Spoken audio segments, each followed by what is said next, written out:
Hi everyone. If you're thinking of installing mini split AC units, I highly suggest you look into wall mounting the outdoor condensing units for a much cleaner installation.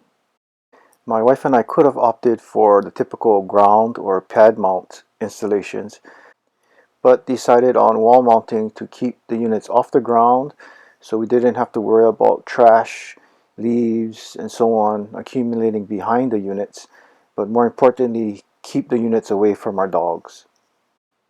We chose the stainless steel Rectorseal wall brackets installed with Tapcon stainless steel screws, concrete screws, and stainless steel washers.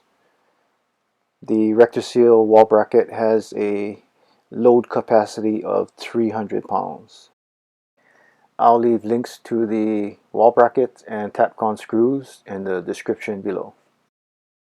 And here are a couple of clips of our largest unit that weighs about 183 pounds for our 36,000 BTU mini split system. Vibration transferring from the outdoor units into the home isn't an issue because our mini splits are inverter systems that run very quietly, plus our exterior walls are concrete block, and standard double wall construction should also minimize any vibration transmission. To see more videos like this, please click the subscribe button and then the bell icon.